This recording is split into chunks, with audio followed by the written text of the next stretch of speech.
Hello to all you dear Librans. Here's your monthly horoscope for March, and we're going to have a look for March 2019. What's going on for you?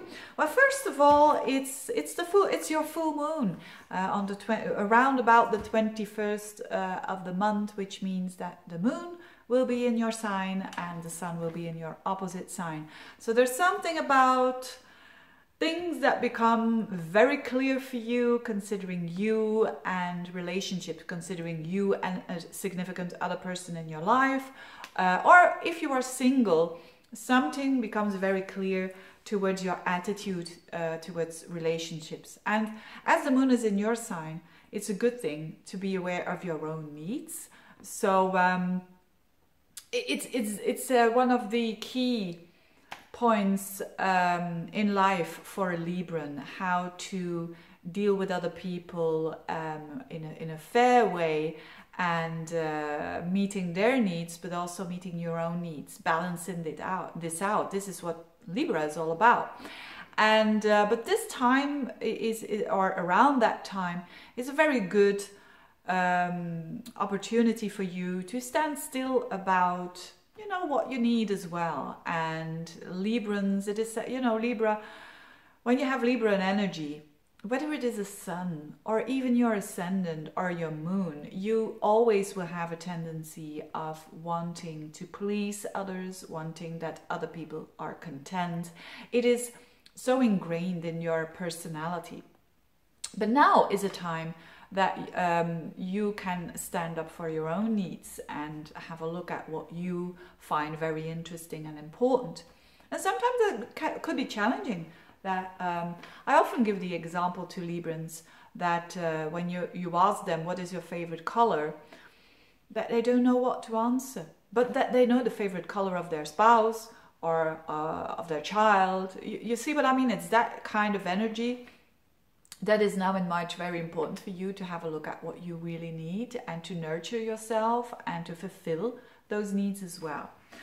But the most important thing is happening this month is your 6th house. There is lots of traffic jam there in your 6th house, and which could be two things. It's either or one the other, which is mostly for Librans, could be work, could be your daily routines, or it could be health, or both of them. So there is a bit of an emphasis on work, on your day-to-day routines, or on your health, on both or both of them. And what is the energy? The energy is not bad or good. I mean, the energy is never bad or good. It's what we do with it. But to know the good, the bad, and the ugly of this energy, it's a lot of Piscean energy. It is a new moon that you're going to have there around the 6th of the month, with the moon and the sun and Neptune together. And then on that day as well, there is a Mercury retrograde in that house as well in Pisces.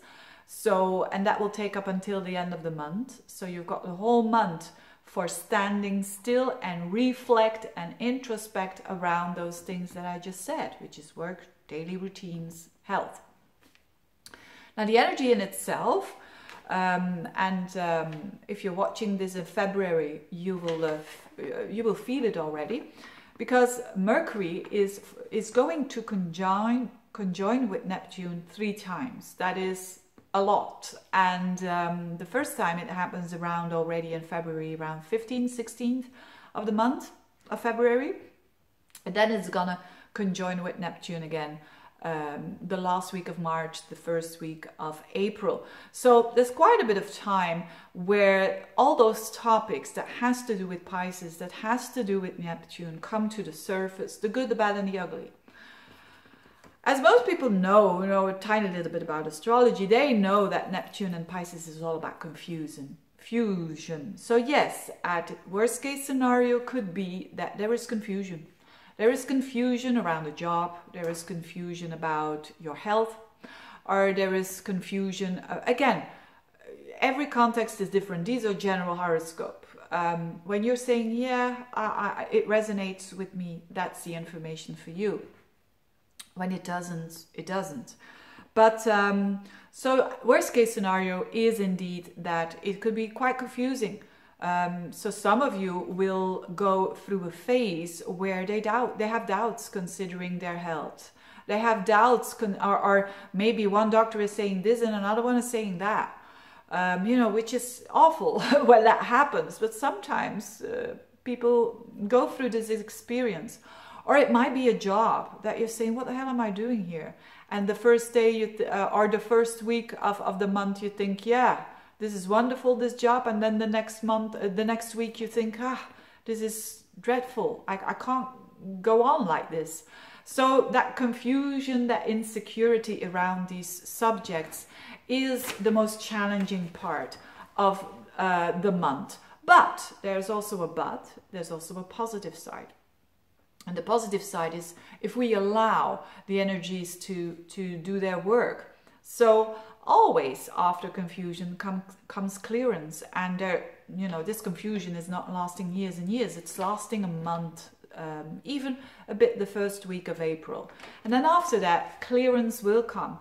So you cannot force these things. So when there is confusion about a health issue that you're having, or when there is confusion about a job, about a certain problem, because 6th house is really a problem house, so to speak, things that you need to fix, you know, it's the Virgo house. If that is the case, step back and take your time to investigate and to see the different possibilities, because that's the good side of all this energy. The good side is that it's a perfect timing to investigate, to stand still, to introspect about work, about your health, about all these things. It's not the best time to take decisions and to sign contracts, for instance, when it comes to work, or because there's so much fogginess around those areas. So, my humble opinion, I recommend, if you want to sign a new contract when it comes to work, or a new regime that you want to do when it comes to your health, fine, but do it after the first week of April. Then you will have more information. The information that you're having is clearer. Not only more information, but it's more clear. So the good thing, or the positive side of this, is that you investigate. So maybe you're looking for this job, or maybe for another one, or maybe your daily routine. You know, it's gonna be not easy to get disciplined in your daily routines, but maybe it is because you need to change them afterwards. In the, you know, the second week of April, you're changing some routines and off you go. So again, when you're having a health problem and you're not finding, which is typical Neptune, Pisces, you're not really finding what's happening with you, have some patience and look at some alternative routes. Look at many routes, actually. And then you will find your conclusion after the Mercury goes direct again, for sure, for sure. So be a bit patient there. Don't jump the conclusion too fast. There could be also an issue at work with a colleague that is flu, that is a bit misconceptions or misunderstandings could be the case, you know, intentionally or not. Mostly it's not intentionally, but you could have some things going on there that are a bit hidden there, but that are going to reveal itself for sure after Mercury goes direct again. So a very interesting time. Meanwhile, you've got Venus, your ruler, in the 5th house, so it's not all that bad. Enjoy some good, you know, the things that you enjoy, whether it is going to a restaurant, going to a cinema, having dinner with your friends. Don't forget to do that. With Venus in your 5th house, it's time to do that, okay? So all in all, very interesting, clarifying around relationships and your needs, but also when it comes to work, when it comes to health, there could be some things that firstly look very confusing, but then at the end of the month, clearance starts to come. Having said that, thank you so much for watching. I wish you a very, very good month, and get in touch for reading if you want to, and see you soon. Bye.